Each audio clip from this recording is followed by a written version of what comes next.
গোয়েন্দা তথ্যের ভিত্তিতে মাইঝাটি নামক স্থানে পলিথিনে মোড়া অবস্থায় এবং গাছপালা ডাল দিয়ে আচ্ছাদিত অবস্থায় 24টি বিস্ফোরক জাতীয় ইলেকট্রিক ডেটোনেটর উদ্ধার করতে আমরা সমর্থ হয়েছি। গোয়েন্দা তথ্যের ভিত্তিতে আজ সকালে সিলেট সেক্টরের অধীনস্থ সুনামগঞ্জ ব্যাটালিয়নের আওতাধীন তাহিরপুর উপজেলার চারাগাঁও বিওপির দায়িত্বপূর্ণ এলাকাতে একটি বিশেষ আভিযানিক দল তল্লাশি অভিযান পরিচালনা করে। উক্ত তল্লাশি অভিযানে শূন্য লাইন থেকে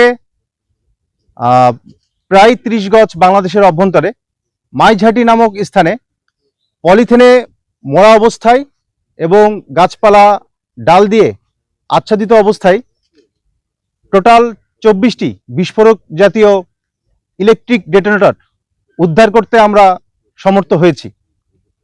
তো উক্ত ইলেকট্রিক ডেটোনেটর দিয়ে এটি ব্যবহার করে উচ্চ ক্ষমতা সম্পন্ন ইম্প্রোভাইজ এক্সপ্লোসিভ ডিভাইস এটি প্রস্তুত করা যায় বলে আমরা জানতে পেরেছি।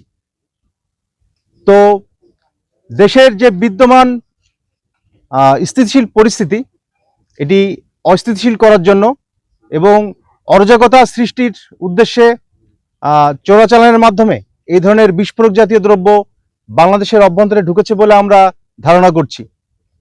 কিন্তু বিজিবি, সীমান্তের অতন্ত্র প্রহরী, বিজিবির যে গোয়েন্দা তৎপরতা, আভিযানিক কার্যক্রম এবং সতর্কতামূলক অবস্থানে থাকবার কারণেই এই ধরনের বিস্ফোরক জাতীয় দ্রব্য যে চোরাচালানের মাধ্যমে এসেছে সেটি কিন্তু আমরা উদ্ধার করতে সমর্থ হয়েছি এবং বিজিবির এই ধরনের আভিযানিক কার্যক্রম এবং গোয়েন্দা তৎপরতা সর্বদাই অব্যাহত থাকবে।